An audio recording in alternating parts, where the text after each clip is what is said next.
Hello, everyone, and welcome to the Culture Cast. I'm Chris Dash, and I'm joined by my good friend, the co-host of the On Seagal podcast, Mr. Trevor Gumbel. Oh, you introducing yourself now, are you? Oh, I thought you were pausing for I can introduce myself. I thought you were being gentlemanly. Oh, wow. Oh, for once he says.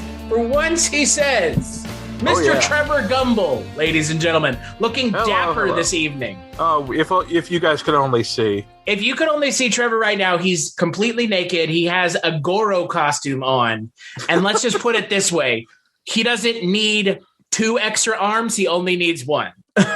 Oh, you flatter me, Chris. You flatter me. It's like a baby's arm holding an apple, folks. You might be wondering why we're doing a podcast naked. I am dressed up like Sonya Blade, and it is a sight to see for Trevor. We are talking about a film that came out somehow. I'm still kind of surprised in many ways that we actually got it, given how long it languished in development hell for seemingly a decade plus, it would seem. We're talking about this year's this month's, I guess, past month's HBO Max release, Mortal Kombat. First learned about this 7 years ago on a mission in Brazil to capture a wanted fugitive. When we got there, it tore through our unit in seconds.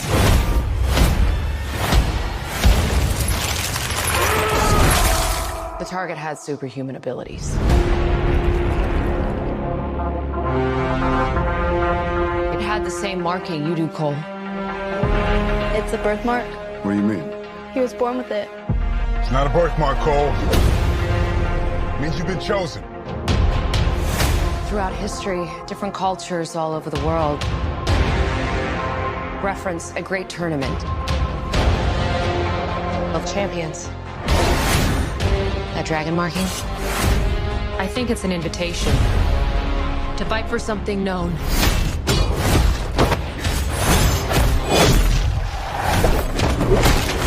As Mortal Kombat. These are your champions. I'm Sonya. That's Kano. I'm Liu Kang. Name's Jax. Kung Lao. Lord Raiden. The fate of Earth is in our hands. No matter how many of my people you put in the ground, we will not fail. Kill them.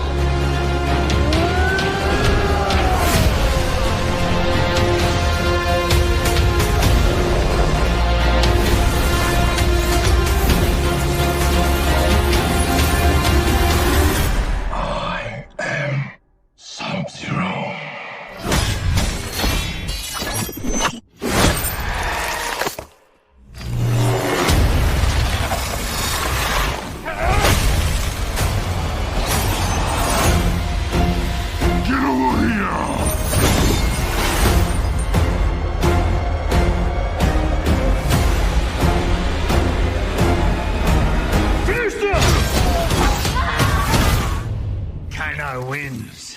You fucking beauty. Chris, you got to say it right. It's Mortal Kombat! I thought it was Immortal Kombat. No, I think that was a Thomas Ian Griffith movie. But yes, to Trevor's point, we're going to be talking about Mortal Kombat. It is directed by Simon McQuoid. It is a film based on the video game of the same name. If you've never heard of Mortal Kombat, the rock that you live under must be very, very big, and the hole that you're in is very, very deep. It is a fighting game that has been around since the mid-90s. The film stars a bunch of folks. Most of them I don't know, so we'll talk about them when we talk about their characters, but one of the actors did stand out to me, Hiroyuki Sanada. If you are a fan of Westworld, he is in the second and third season of the show. But before we talk about the rest of the movie, we are going to be talking about spoilers. So if you haven't seen the film, go check it out and come back. But with that in mind, Trevor, what is your previous experience with the Mortal Kombat franchise, be it video games or films? Well, I grew up in the 80s and 90s, but I remember when the first Mortal Kombat game came out, it was like a huge controversy, like this big deal. Parents were like, just didn't know what to do about it because it was just this mythic game of like bloody and just gory. And how could kids play something so violent? It's just, I mean, compared to today's standards, it's tame. It was the first game I remember. That version of Mortal Kombat is, I would contend that the game now does still push the envelope. Oh, of course. Yeah. But back then, it was like the first game I remember being rated MA-13 because that's how the games were rated back then. Right. And it was MA-13. It was rare to see an MA-17 game. Those were the games that were like hardcore bloody. Like I think Lethal Enforcers, which is a game I had, was like MA-17. But yeah, I didn't really play much Mortal Kombat because I didn't have a Genesis. I had an NES up until high school. And when we finally got a Genesis, for one of the first games I rented was Mortal Kombat because I wanted to see what all the big deal was. And sure, I sucked at it, which, because I wasn't mashing buttons as much as I should have, but I enjoyed it. I remember the game was really good. It was the same summer that the original film came out, the Paul W.S. Anderson film. And, so I was like, everything Mortal Kombat, I was like, oh my God, I got to check this out because the movie looked amazing. I was like 15 years old. I was at the very right age for that film to come along and just take over my entire, the summer of 95, Mortal Kombat was the film I wanted to see the most. Because I remember I first saw the trailer when I saw Street Fighter for my birthday, and I'm like, oh my God, they actually made a Mortal Kombat movie. This thing looks amazing. And I saw it, and I was like, I thought it was the greatest film ever. Then again, I was 15. Forgive me. I still think it holds up. Annihilation, on the other hand, not so much. But I think everything that's been said about Annihilation has already been said. I'm not sure what else there really is to say about Mortal Kombat Annihilation. It's really bad. It is very bad. It is as bad. If you have heard about it being bad, it is as bad as you have heard it to be. It is Batman and Robin bad. Yeah. But at least it's entertaining in that aspect of the terribleness. The original film, it still holds up. It's not as great as I remembered as a kid, but it still has definitely some very good set design. The effects, some of the effects, not all of them. Some of the effects don't age very well, but the Goro animatronic in that film is just incredible. So I think there's a lot of good stuff in that film. Yeah, my background with Mortal Kombat is the same as yours. I mean, I was a little younger than you were in the 90s, so I got Mortal Kombat as a gift for a PC that I had from a family friend, and my parents lost their minds because it was Mortal Kombat. I mean, my parents didn't like me having video games anyways, but my parents were like, you are not playing this game. This game is, terrible, blood, blah, blah, blah, blah, whatever, fine. I still played it whenever I went to the arcade. Mortal Kombat is one of those games that every console I own Mortal Kombat on that console. I cannot say that for every other fighting game series, but I can say that with absolute certainty that I either have owned all of the main line. I believe I either own or have owned at one point in my life every copy of Mortal Kombat from the mainline series, excluding things like, fucking Mortal Kombat anthologies, Sub-Zero, Mortal Kombat Special Forces, the stuff that like nobody talks about because those games are abject garbage. But I mean, as recently as 2019, I picked up the new Mortal Kombat. Mortal Kombat is just a series that I always get excited about. And the funny thing is, it is always released, at least recently, it's always released around my birthday. So I'm always able to kind of know that if a Mortal Kombat is coming out, at least the last 3, I think, have all come out either the week of my birthday or, in the case of the one that came out most recently, the day after my birthday. Yeah. So it was always like I could, every other year I'll be getting a birthday and I'll be getting a Mortal Kombat on my birthday, which is kind of cool. So there's that. But I mean, again, Mortal Kombat for me is just one of those games that, I don't know. I love everything about it. I love kind of how guerrilla the original game was and how boundary pushing the original game was, where they were just like, nah, fuck this. We're just going to make this completely wild game where you have characters being murdered, body parts being ripped off, Kano's heart rip in the first game, Johnny Cage's uppercut, Sub-Zero pulling someone's head out. I mean, those were all, like you said, those are all boundary pushing things at the time. Now it's rather quaint and kind of, folksy in a way. So much so that they like kind of reference their own, how they used to be in this movie and in the more recent video games. Yeah. But to your point, I didn't see the Mortal Kombat films until much later. I didn't see them in theaters. I probably saw them when I was 10 or 15. First Mortal Kombat film is pretty good.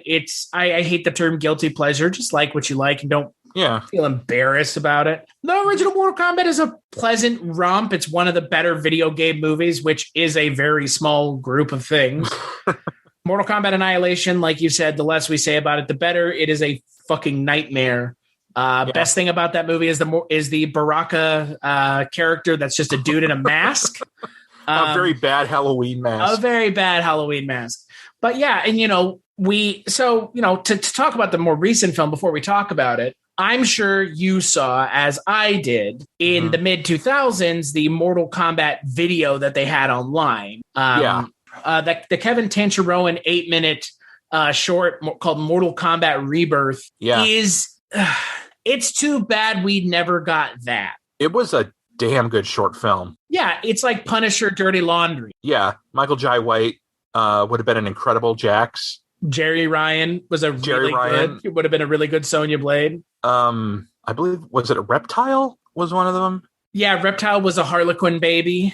Yeah, which was like a really interesting and like clever idea to like, again, this Mortal Kombat Rebirth came out like in 2010, so it's like at the height of the Batman Begins, dark, grounded in reality origins. Yeah. And so like they did it in a way that like kind of replaced the supernatural elements with like grounded in reality things, and it seemed really cool. Like it seemed like something that like I think a lot of people, myself included, probably you, would have been really excited to see it. And yet, we never really got it, but it did turn into Mortal Kombat Legacy. Yeah, which the first season of Legacy is really damn good. I actually really enjoyed the first season of Legacy. Second season wasn't bad. I have my issues with the performance of Casper Van Dien as Johnny Cage. They recast him, right? I think he was the guy in the second season. I think they didn't bring him in until season 2, did they? I don't think he was in the first season. It says Matt Mullins was in the first season. I only saw the first couple episodes. I mean, it didn't have the same feel of Mortal Kombat Rebirth. So I just wasn't really interested. Like I watched the first episode and was like, okay, this is much more in line with the first two movies. It's a little bit tongue in cheek. It's a little bit over the top. It's definitely garish with the use of colors. So like, I'm okay. It was a Machinima exclusive, I believe. Yeah, it was on YouTube for 2 seasons. Yeah, and first season I enjoyed better than the second, but I would have liked to have seen what Kevin Tancharoen would have been able to do if they had gone through with. Let's talk about aborted Mortal Kombat sequels, because after the abomination that was Annihilation, there was still talks of a third film. I mean, the third film was going to happen until Katrina knocked out Katrina stopped them because they were going to film in New Orleans at one point. Yeah. And because the second film, as bad as it is, it still made a profit. I mean, it was number 1 at the box office for a couple weeks, I think. Yeah. That's because people didn't know any better. People just thought, Mortal Kombat, let's go see it. It was a simpler time then. And then, they were talking about bringing Quan Chi into the film. They were talking about bringing Lyndon Ashby back as Johnny Cage. Even though they killed his character. They would have found a way. It's Mortal Even though Kombat. they killed his character after they recast him. Yeah, a bad recasting, in my opinion. But yeah, they were going to bring back Johnny Cage. I think they were going to bring back the original. No, they weren't going to bring back the original Sonya. But yeah, I was interested because I think Quan Chi would have been a really good villain. But yeah, they even, you could even see in a couple international videos, there's a picture of Quan Chi on the back of the video for Mortal Kombat Annihilation, but that scene was never ever been shown because he was supposed to be at the very end, like Shao Kahn shows up at the end of the first one. Yeah, they were going to have Quan Chi at the end of the second one, but they ended up not using that ending.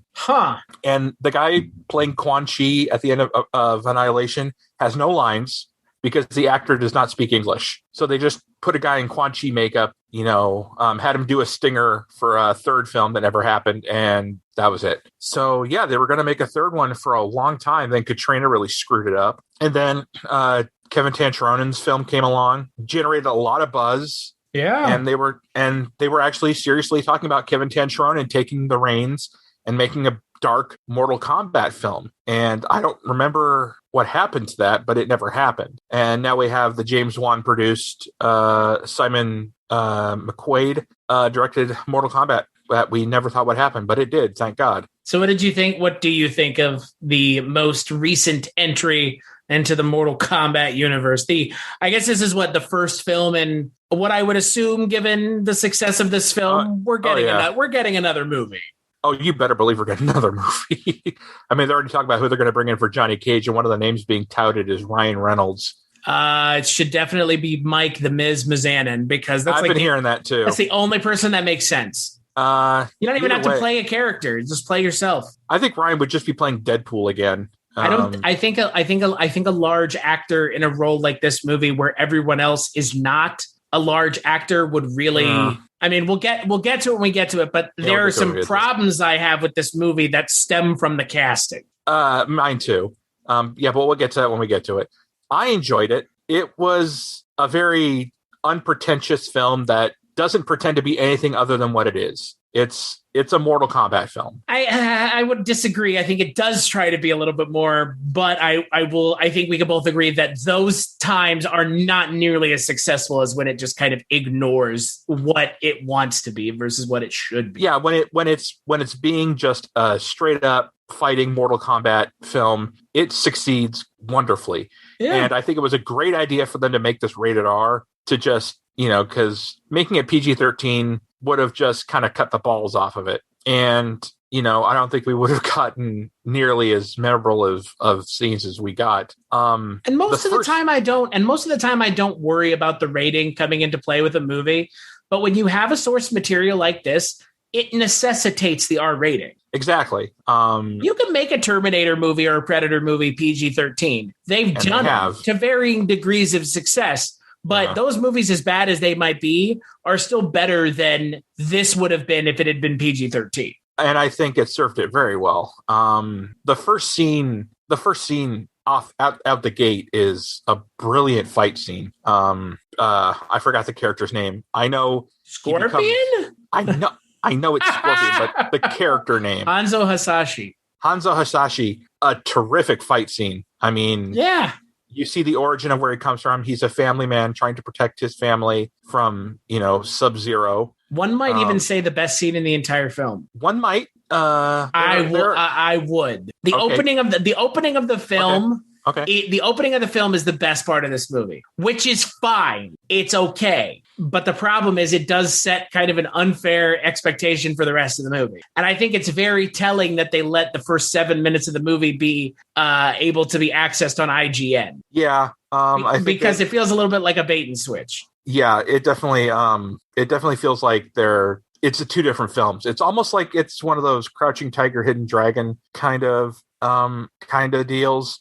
But then it turns into just complete and utter violence, which, I'm not gonna complain. Because we meet Hanzo, and then we meet Bai Han, who ends up being Sub-Zero, and he is a ruthless motherfucker. I mean, he is the Terminator of this universe, and it's really cool to see. It's really cool to see a character like Sub-Zero being grounded in reality, because this movie shares a lot in common with Rebirth, but not in the way that you would think. In Rebirth, it was trying to ground it in our reality. In Mortal Kombat, it's trying to ground another reality in our reality, the reality of that outworld. And they're successful to a point. But Sub-Zero is a horrifying idea if you think about him, because he could just shoot ice at you and freeze you to death. And I mean, in Jax's case, he blows his arms off. This Sub-Zero is not here to fuck around. No. He will straight up murder you. Yeah. And he doesn't hesitate. He doesn't wait for the other guy to strike first. He does kind of hesitate because he blows up Jax's arms, but he doesn't kill him. I didn't understand that scene. I mean, I know we had to get to the point where Jax loses his arms, but I mean, God. But the way not to nitpick, but I really wish the trailer hadn't shown that part, because that kind of I know. It kind of takes the surprise out of it. So the entire movie is the first initial setup of the original game, but not really, because in this universe you have Shang Tsung being played by Chin Han, who you might recognize him from, speaking of Batman Begins. He was in Dark Knight. He's in Dark Knight. He's been in Captain America Winter Soldier. He was in Contagion. I remember him from The Dark Knight the most as Lao. And he plays Shang Tsung. And Shang Tsung in the video game, his idea is put all these fighters together, beat the Earth's champions. It's the 10th fight in a row that they'll win. They can take over Earthrealm. Outworld can take over Earthrealm and subjugate Earthrealm. In this movie, stupidest fucking thing, after 9 fights, he finally realizes he can just go kill the people in Earthrealm without any consequence. Yeah. It makes zero fucking sense. And it's a Mortal Kombat movie. We shouldn't be putting too much stock into the plot, but the plot makes no fucking sense, period. It is completely flawed from the get-go. Again, perfectly fine. It's a fucking Mortal Kombat movie. But the issue is it's a Mortal Kombat movie. And if it's a Mortal Kombat movie, I have expectations, as do you, about what the plot's going to be. And if they're going to treat the minimum plot that the video game had with respect. And it's just like, no, they don't even care, and they don't want to play by the rules of the video game, which is fine. It's just a little dorky. Well, speaking of casting, I love that actor who plays Shang Tsung. I thought he's good in The Dark Knight. He's great in other things. This one, he was just underwhelming. I mean, was he underwhelming because of Cary Fukunaga, though? That is the issue. The issue is we are coming from a film where Cary-Hiroki Tagawa nailed Shang Tsung. I mean, he is the Shang Tsung people think of when you say Shang Tsung. Yeah. They even brought him back for the miniseries. They brought him back as Shang Tsung because they know in Legacy? In Legacy, they brought him back in Legacy. Wow. I don't remember because they know how much he means to the people who don't even like the film can admit that Cary-Hiroki Tagawa was the best part of that movie. His performance as Shang Tsung was terrific. Yeah. And then because he just ate it up, man. He played it evil so well. And then, he really hammed it up. Yeah. And then you go to Chin Han, who, no disrespect, he's a terrific actor, but he didn't play it evil enough. He was just playing it as a very unmemorable. He didn't even fight in the movie. Let's just say that. Look. The biggest problem with this movie is the obvious one. The biggest problem with this movie is this movie exists to set up another movie. This movie is not its own movie. It is a setup for another film. And with that being the case, you don't get to see Shang Tsung fight. For a movie called Mortal Kombat, they don't even get to Mortal Kombat. The tournament isn't even in the film. It's a setup to the tournament. And I'm not even sure there's going to be a tournament in the next film, because the way this film ends would lead me to believe we're not going to get a tournament in the next movie either. Well, I mean, spoiler alert, it ends with them searching for more fighters, for more. And Shang Tsung says he's going to come back and bring an army. Because even though they kill off some characters, that doesn't mean shit. No, it's Mortal Kombat. Death is but another. I don't know what he says, but I was just going to quote the Mummy. Death is only the beginning. Yeah, they'll find a way to bring him back because they're supernatural beings. Because Sub-Zero comes back in the video games. Because Sub-Zero dies and becomes Smoke, and then Sub-Zero's younger brother becomes New Sub-Zero, and New Sub-Zero is a good guy in the video game. Maybe not in the movie. I mean, he was a good guy in Annihilation, and Smoke isn't even referred to as. They don't even mention Smoke being Sub-Zero in Annihilation. But we're talking too much about Annihilation again. It doesn't even get to Mortal Kombat. It's more like a setup. It definitely is a setup film. Yeah, which I really don't like. I really don't like it. It really annoys me because franchises are doing it more often than not. And it's not a trilogy then. I mean, it's 2 movies and a setup movie. You need to have a movie be able to stand on its own 2 feet. Yeah. I want to see a tournament. I want to see characters battling each other and not some guy named Cole who we've never heard before, but we'll get to. Oh, you've opened the Louis Tan box. Now you have to play in it. God, okay. What a mistake. I get what they were going for, as you do as well. But yeah, man, what a mistake. Yeah, so we meet Cole, who's this failed UFC fighter. Just call him what he is. He's a proxy for the audience. Basically. And he's a family man. He's got a daughter and a wife, and the audience has someone to kind of a human character, no supernatural element to him. They just have to, and there's really nothing memorable about him. There's nothing special really about him that I'm like, you know what? This was a good idea. Bring this character in. I want to see more of what he can do. Spoiler alert, he's apparently a descendant of Hanzo. The most recent descendant of Sub-Zero or Scorpion. Yeah, sure. Yes, because even though Sub-Zero massacres his whole family, there's still a baby. He hit a baby under the floorboard, and do you remember who found him? The baby, Raiden. Raiden, yes. Played by Tadanobu Asano. Which, look, I'm glad they cast a Japanese actor, given that they had an American and a French actor playing him before. Or is Christopher Lambert French? I believe so, yes. Let me double check though. I'm glad an Asian actor, Japanese actor. I'm glad a Japanese actor was cast as Raiden. Raiden is, obviously Raiden's ethnicity doesn't really come into play in the game, given that he's an elder god. Or I guess he's not is he an elder god?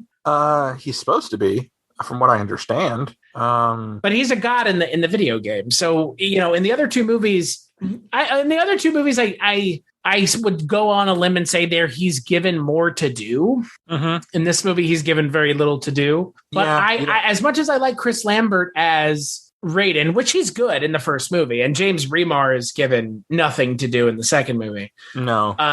Tadanobu Asano's okay. Yeah, he's not bad. I mean, he just doesn't do much. Not really. None of the characters, with the exception of a couple, which we will get to. I know we keep saying we will get to this, but don't really get much to do. No, most everything goes through Louis Tan as Cole. I wanted more Liu Kang. I wanted more development of Liu Kang. I don't know why Liu Kang wasn't the main character. You have Liu Kang in this movie and you don't make him the main character? Then people would think, oh, you're just trying to rip off the original. No, they're ripping off the game.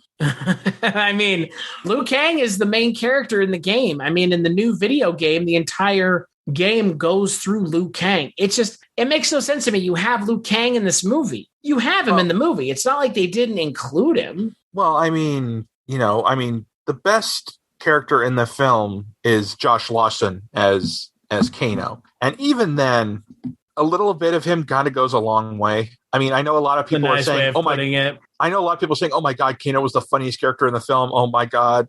Josh Lawson had to go to the emergency room because of a back injury from carrying the entire Mortal Kombat film. But I thought he was entertaining and charming and funny at first. But then I'm like, okay, I'm getting really tired of this. It's very one note. It's a very one note, smart ass character, which is fine, but it got tiresome really quickly.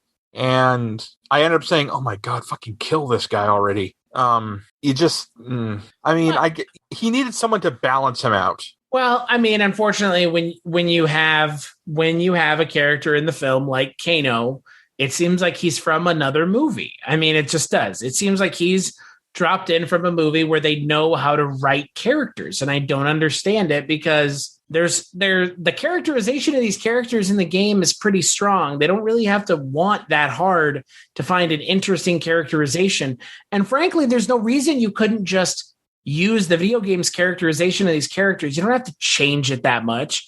I mean, again, what it seems like they did to me, at least, was they tried to give the game's fans something to like, but they also tried to give the video game players, so like people who've never played the game, people who are just going to watch it, They tried to make it so that they could understand it as well. And I don't think you have to put a proxy for the audience in the movie to do that, because you get out of the universe presented in the video game and into your own original ideas, which can exist if they're done well, but they're not. And if you're going to have a proxy in a film, make him connect to the film. Like, I thought they were going to make him like, oh my God, he was this character all along. Sure. Like, you mean like surprise the audience. Yeah, surprise the audience. Like, oh my God, he was this guy the whole time? He just with a different name? I mean, they kind of do that in a way, right? Yeah, but his powers are,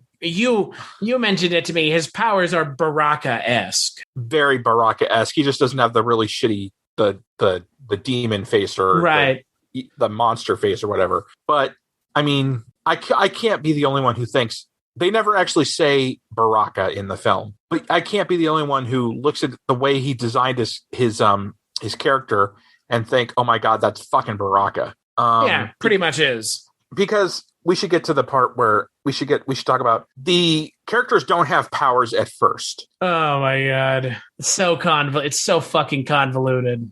I forgot what it was called. They're it's like an arcana, right? Isn't that what they call it? They're arcana. So the explanation is like the arcanas in the video game. They never mention how they have the powers in the video game. So the movie is trying to figure out like a grounded way to explain it. And the only way you can have an arcana is if you have the mark on your body. And the mark being the Mortal Kombat dragon. It's not like a weird birthmark. It's like a dragon, like on your body. And the only way you can get the mark is either you're born with it or you defeat someone who has the mark and the mark transfers to you. Right. So, and the only one who doesn't have a mark, was it Sonya who didn't have the mark? Right. But they still let her hang around, which I guess is cool. You know, she was the one she's like the conspiracy theorist of the movie. She's like, I've been following this for all my life and I know all about Shang Tsung. And then she's like, it's all real. Kano doesn't have one either until he defeats Reptile and gains a mark. And he becomes just a complete jerk off, braggart about, I got the mark and, where's your mark, sweetie? Kind of bullshit. The Kano character is pretty much, I mean, like in the last movie, the first movie, the Kano character plays off of Sonya the entire film. I mean, that's... Yeah, but I thought Trevor Goddard was a pretty good Kano. Although the original Kano, Trevor Goddard was rest in peace.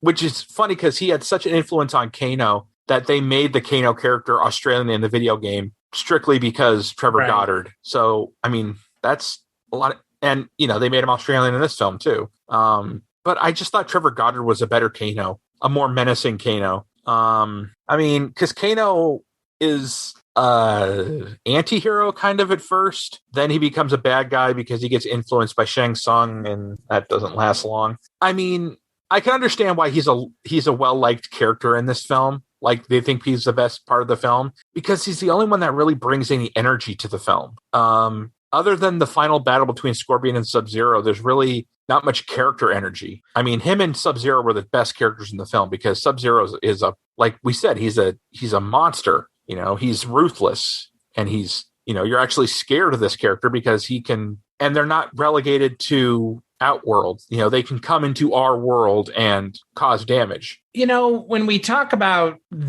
characters like Kano and this movie really suffers from it. I tend to wonder why they put so much effort into the one character over everyone else. I wonder if it's just because it's easier to write jokes, or that's what they thought was going to be important. It's weird because, like you said, the Sub-Zero Scorpion fight is great, but even the other fights don't get much time to breathe. I mean, they're well done fights. I will sure, that. But they're no different than the video game. Not particularly. Then that's the problem. Like, you have to justify your existence at some point. And why would I watch this if I could just play the video game? I mean, the video game looks so good at this point, it's practically like watching a movie. It's photorealistic and everything. I think people want to see what the fatalities look like in a semi-realistic fashion. Sure. I mean, people watch this film for the fatalities. Let's just say it. Yeah. And there's some watch damn it good for ones. The gore. There's some good ones in this. I like the Shao Kahn Melina fatality when he's got his hat spinning and cuts her in half. Yeah. Which I thought that's so much like the game. Straight out of the video game. This movie has a lot of Easter eggs to the game. This movie is very. It doesn't beat you over the head with it, though. No, it's not something I like about it. It's not Annihilation levels of like it's Easter eggs. It's not nudge, nudge, wink, wink references. It's homages. I don't know. I kind of would have liked if they'd mentioned babality. I would have liked if the movie had been a little bit more tongue in cheek. I really would have. Yeah, me too. I kind of wish it kind of had a more of a sense of humor about itself. It should have been. You know what? It should have. It shouldn't have all gone to the Kano character. I think there should have been more kind of tongue in cheek, but not beat over the head with references. And I think, there should have been a little more, it should have been a little more referential, but not to that point. And, the other kind of overarching issue with a video game movie is you have to give people who play the game a reason to watch the movie. Mm-hmm. And I'm not sure that those fatalities alone would suffice. I mean, again, don't get any of what I'm saying mixed up here. I enjoyed this movie just like you did. Yeah, I found this movie to be entertaining, but it's not a good movie. It's good enough. Which for a video game movie is more than enough. Well, I mean, realistically, I see a lot of potential. Sure. I see a lot of potential for it to be an incredible series, an amazing, if they get the kinks worked out. If they listen to what the fans would like to see without listening completely to fans and being like, let's just have the fans write it, decide what we write, because that wouldn't be a good idea. Snyder cut. Just, try to make it more fun. I mean, this was a fun film, but for all of the fun, there are some boring ass parts to this movie. I remember seeing the first Mortal Kombat and when I was a teenager and feeling like energized, like, fuck yeah, this is amazing, these fights are incredible, oh my god, this is like a Mortal Kombat film. Watching this film, I was like, oh, that was from the game, that's pretty cool, that's pretty fun, oh man, that was a pretty damn good fatality. But I kind of want a Mortal Kombat film that feels more dangerous, I guess. In what way? I guess going back to Kevin Tancharonen's you talking about Rebirth? Yeah, I want something more. I know it sounds weird, but I wanted more violence. I wanted no, I get it. When I was talking about Kung Lao's fatality, that's what I wanted. I wanted more of that. People getting cut in half, and it wasn't as violent as I thought it was going to be. Me either. I mean, it is violent. People get their heads crushed, their arms broken off, and their hearts ripped out. But I kind of just wanted more tongue-in-cheek game violent, I guess. What I wanted is someone who understands that this franchise should be treated like Evil Dead. Yeah. This needs to be more evil, in the vein of Evil Dead. It needs to be horror and comedy mixed, body horror and comedy mixed together. Bruce Campbell is Johnny Cage. I mean, maybe not that far, but what this film needed is, like you said, it needs to either kind of go more tongue in cheek or go the direction of the Tancharonen Rebirth, which is, completely grounded in reality, balls to the wall. You have things trying to explain, things like that, like Reptile, like how could Reptile exist in our world? Like, either do that or do something Evil Dead tongue in cheek, but don't do either. It seems like it balances both. It tries to balance both violence and referential humor. And I think if you're going to do that, go all the way with either way. Either go all the way that way or all the way this way. Just play it's fucking Mortal Kombat, man. You know why people are here. Yeah, people aren't here for a complicated storyline or a backstory of a guy we don't even know or fucking care about. We want to see Scorpion rip a guy's head off with his spine hanging out. Yeah. That's what we want to see. We want to see people getting blown up, people getting ripped apart. We want to see, They know what we want to see. That's what I don't understand. Exactly. I mean, we haven't talked about Mortal Kombat Scorpion's Revenge. Scorpion's Revenge, the animated film, which I thought was really good, actually. Really good. Really, really good. I thought this was going to be more in the line with that. I wanted it to be more in the line with that, and it wasn't. But Scorpion's Revenge is a movie I highly recommend if you're a Mortal Kombat fan, because it gives you what you want. And it can because it's an animated movie. And I thought Joel McHale was a great Johnny Cage. I think that was the only voice I recognized. But yeah, I mean, this film, it shouldn't try to balance to please everyone. It should just go all the way because, like I said, it's Mortal Kombat. Give the people what they want. Well, I don't know what you're expecting if you watch this movie. What are you expecting if you watch this movie? Because when I watch this movie, my expectations are a wild, fighting, killing, murdering, maiming, blowing people up. Same thing you expect. And yet it just chooses not to do it for no reason. It's not like they didn't have an R rating. Yeah, they could have just taken that R rating and ran with it. I don't know why they didn't. They could have pushed it to almost NC-17 levels, and I would have been fine with it. Simon McQuaid claims that they were close, and they had to bring it back. Then I want to see Simon McQuaid's cut, because the violence in this film doesn't even come close to PG, doesn't come close to NC-17. I've seen more violent films that are PG-13. Hell, a movie we're going to be talking about soon, Saving Private Ryan, is gorier than this movie. Yeah, the first 20 minutes are gorier than the entirety of this film. Yeah, which is a shame, really. Well, have Steven Spielberg direct the next Mortal Kombat film, and I think we got something. I would watch that, but I don't think it would be very good. He was supposed to be in the original film. Who? Steven Spielberg. Oh, yeah. I know what you're talking about. The director of Johnny Cage's film at the beginning. They were supposed to get Steven Spielberg, and he wanted to do it because he was a fan of the games. But his schedule got kind of, and they got a Spielberg lookalike, but you know who it was supposed to be. Yeah. But damn, that would have been a fun cameo for him. This movie bums me out because it just feels like a step in the right direction, and I'm excited to see where it goes from here, as I'm sure you are. But I liked what it could be, what it is aspiring to be, I guess is what I'm trying to say. And my hope is that it does, because if it doesn't, then I'm really disappointed. I liked the film. I still enjoyed the film. I still enjoyed the fight scenes.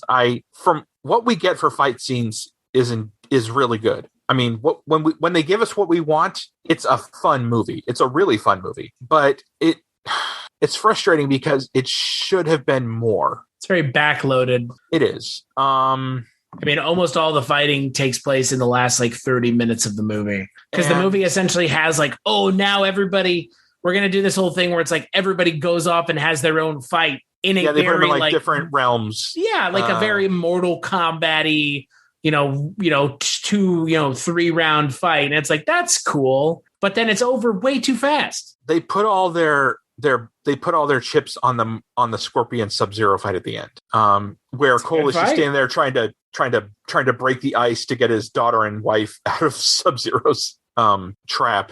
Aside from that, it's a good fight. That's just, I mean, again, you really show how important your main character is to the finale of the film when you have him off doing something else that has no effect on anything. Pretty much. I mean, I thought they did a great job with Scorpion, even though he wasn't technically a villain in the film.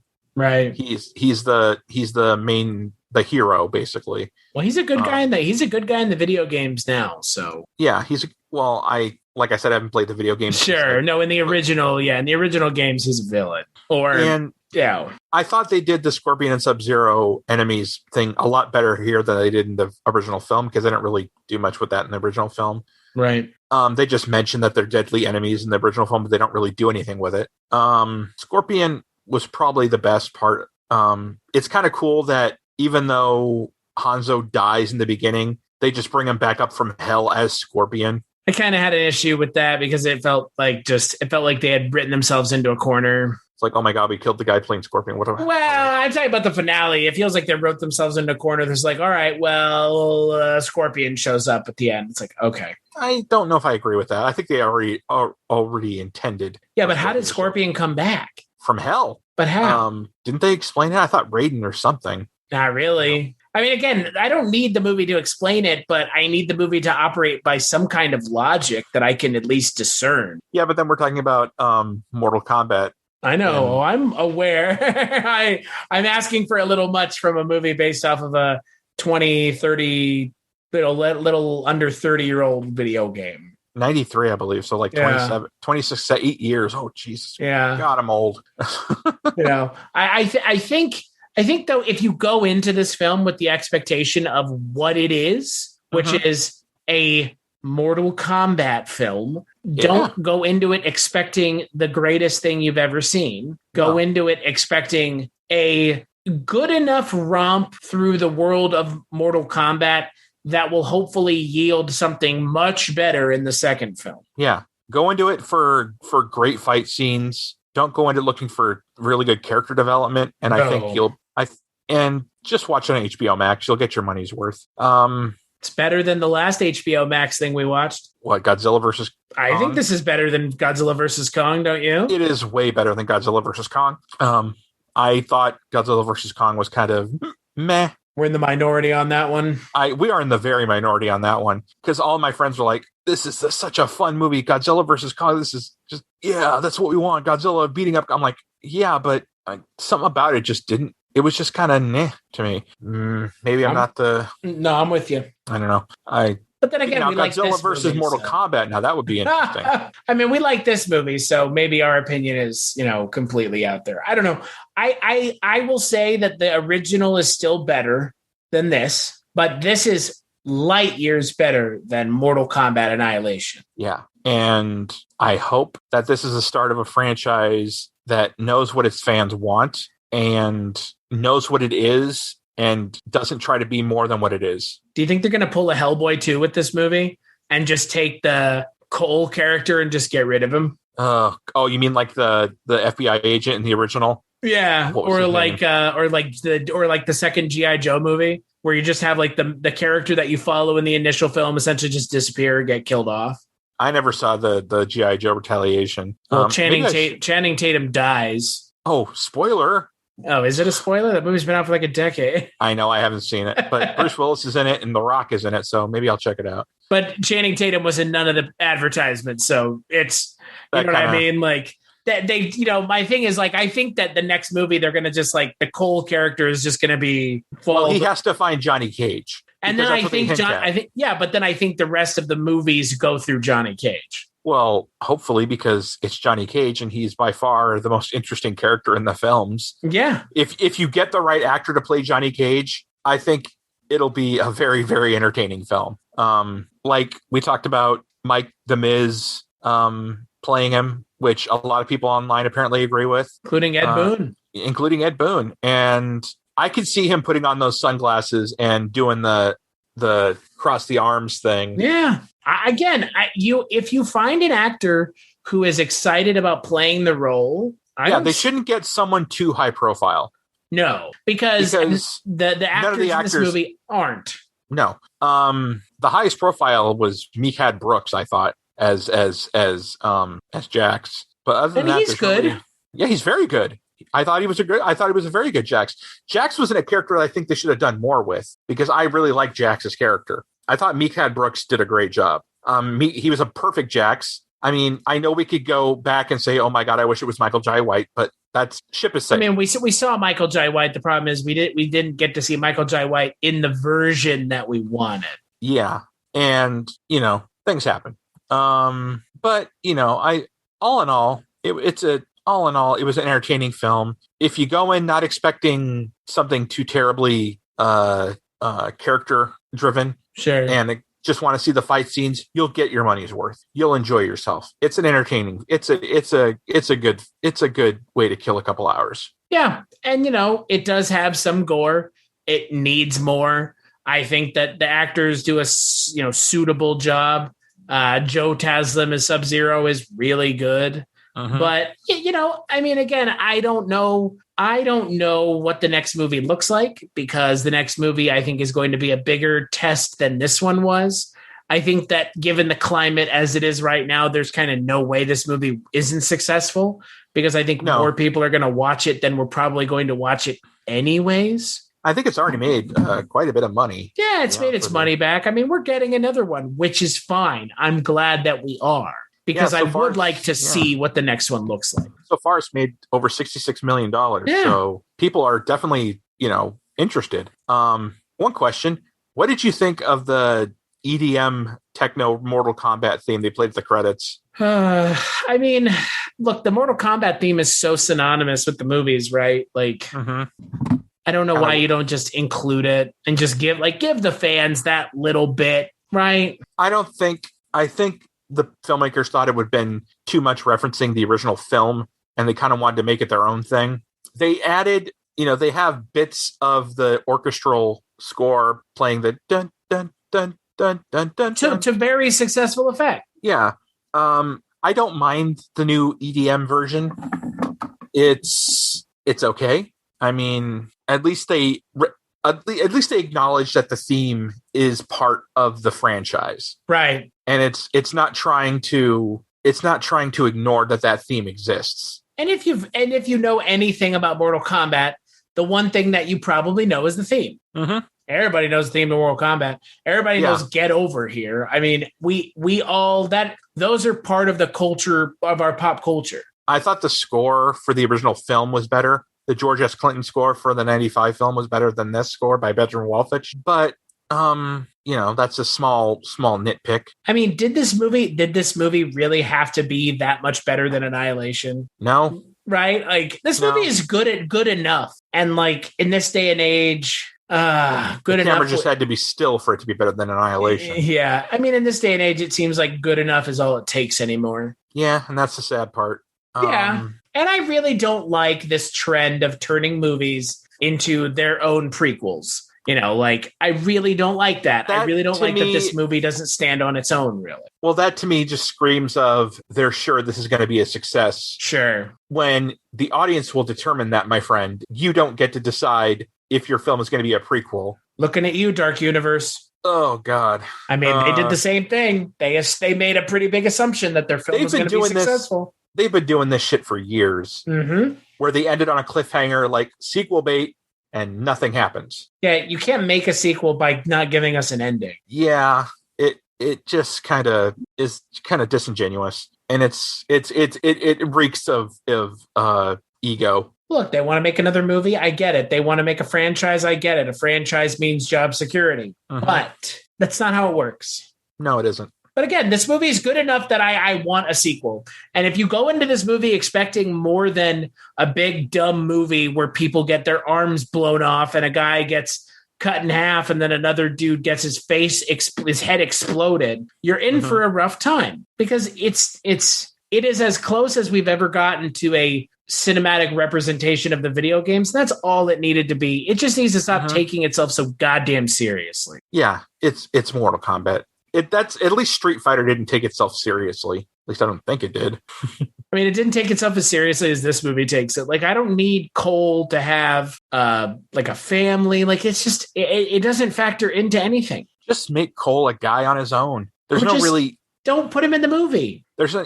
True. I mean, that solves everything as far as I'm concerned. Yeah, I mean, at least it didn't turn him into Johnny Cage. Oh, Cole's my real name. My stage name, Johnny Cage. That would have been. Yeah, I will agree with you on that. So, I just wanted more of. I wanted more of the tongue-in-cheek nature of the game. Yeah. They were so close, man. They were really just so close. I know. And, I do believe they have potential to make the second one just this incredible fight film. Like, just visually. I hope so. If they don't skimp on it, budget-wise, like they did with Annihilation. Where does this rank for you in video game movies? Because given how bad video game movies are, right? It's in the middle. It's not terrible. It's not Annihilation, but it's not great. The original Mortal Kombat. And I said I love Super Mario Brothers, so I still love that movie. That's still top tier for me. It's somewhere in the I would say top 10 video game film. If there's not much of a. So to say that's a pretty small list of 10. Yeah. I didn't care for the Tomb Raider films. I haven't seen Assassin's Creed or Prince of Persia or anything like that. I've only seen one of the earlier. I've only really paid attention to the earlier tries at video game films. Sure. Like Mario Brothers, Street Fighter, Double Dragon, Mortal Kombat. I mean, for a while there, it's a wasteland. Well, I mean, at least there was stuff in those films to enjoy, in my opinion. Street Fighter is just so much fun to watch. I can't say the same for the reboot, but what do you think? Video game films.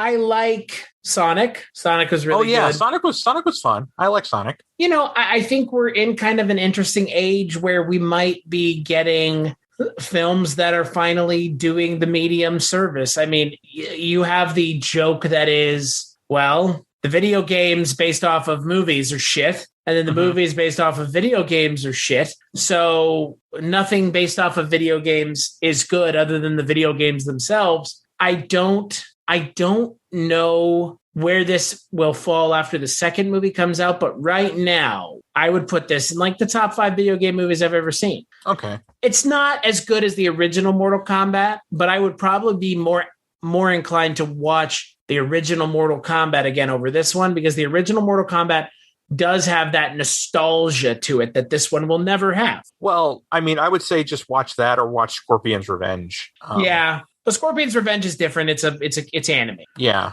Animation, they're always going to be able to do more. I mean, with Scorpion's Revenge, I would almost go as far as to say, instead of Scorpion's Revenge, why not just play the video game? Or stay away from Mortal Kombat: The Journey Begins, that direct-to-video CGI thing. Do you ever see that thing? I think I know what you're talking about. Or what about Mortal Kombat Conquest? There was like 2 seasons of that, wasn't there? Yeah. And they actually had Quan Chi in that one. Yeah. I'm excited to see where it goes, because Mortal Kombat for me is one of those things that there's no reason we shouldn't have a good film version of it. It lends itself to film. I mean, it's so cool. It's basically Enter the Dragon. Yeah. And you have all these cool characters. You have these characters that translate well to film. You have a video game that's the only video game that I can think of whose plot is actually rather cinematic. On the face of it, like it bums me out that this movie isn't better, but I'm glad it's as good as it is. The sequel has such a roster of characters they can go with, so it's not like they're going to run out of characters to use. Right. That's fair. So, what do you think the next film's going to be? You think the next film's going to be Quan Chi, or do you think the last film's Quan Chi? They got to bring in Quan Chi. Quan Chi is like one of the most evil, right? Quan Chi is like the third, right? So it goes Shao Kahn, it goes Shang Tsung, Shao Kahn. Actually, I guess it goes Shang Tsung, Shao Kahn, Shinnok, then Quan Chi. They might switch it up and do Quan Chi before Shinnok. Yeah, or before Kung or the Emperor. Yeah, I was kind of surprised that they didn't introduce the Emperor. I mean, because Shang Tsung essentially takes the place of the Emperor. Basically, yeah.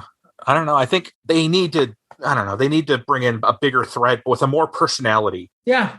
Chin Han's great, but he doesn't work. I would love to see Shao Kahn. I would love to see Quan Chi, because we've never seen him on the big screen. Hell, I would love to see Shinnok, but we've seen Shao Kahn.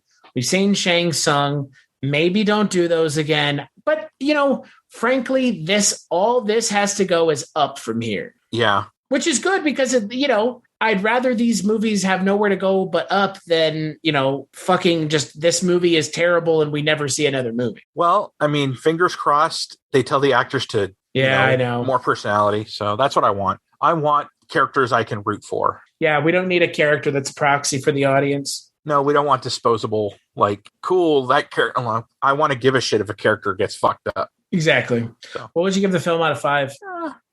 2.5, 3. I'll be generous and say 3. Yeah, I'll say a 3 as well. I mean, again, I had kind of no expectations going into it. My expectations were really that it was going to be better than Annihilation, but I didn't know how much better. I think they should never have shown that first scene ahead of time, because I don't think it's a fair representation of the movie. No, it isn't. It isn't. But I think it's a good movie. Yeah, it is. It's a good movie. It's a movie you won't be angry that you saw. No, I will say it's a little long. That's kind of my biggest issue. It's about 10 minutes short of 2 hours. Yeah, it's a little long for a Mortal Kombat movie that really doesn't do much with that time. Yeah, it could have been condensed a little more to 90 maybe. Anyway, so Trevor, where can people find you when we're not talking about Mortal Kombat randomly? Oh, you can find me on Twitter at Bad Vertigo. That's BAD Vertigo. I switched it because the original handle was too freaking long. And you can find me on Instagram at Mad Vertigo with an M. So, Chris, where can they find you? What about not the On Seagal podcast? What's up with that, man? Oh, I'm sorry. You're not proud of our Seagal. No, I'm podcast, very proud of the On Seagal podcast. You can find me on the On Seagal. You know what? You're the hype man for that. I am the hype man. That's true. It's my fault. I am the hype man. Yeah. So, Chris, where can they find you besides the On Seagal podcast? You can find me all kinds of places. You can find me here. You can find me on Scary Stories We Tell. You can find me all over the place. And you can find me on Twitter at Christmas Claus. That's where I post everything that I work on. And you can also find me at cstashu.com. That is my link tree. That's where everything that I post, I have links to it. So that's probably the easiest place to find me is cstashu.com. Thank you for joining me, Trevor. This was actually Trevor's idea. So if you liked, I'm glad that you brought this up because I wanted to do another HBO Max. I mean, we talked about Justice League, Mike and I did with Josh Hadley earlier in the year. And I think it's important that since we're stuck at home, since we're not going out and doing anything, I think it's important that we talk about the things that we do have access to, like studio movies. Yeah. So that's where I'm coming from. I'm going to keep trying to do all these HBO Max movies. Trevor might join me. I don't know who else is going to join me, but I can tell you that we're going to keep talking about them. So that's where you can find me. And if you want to find the podcast, culturecast.com, patreon.com/culturecast, and we'll catch you on the next episode.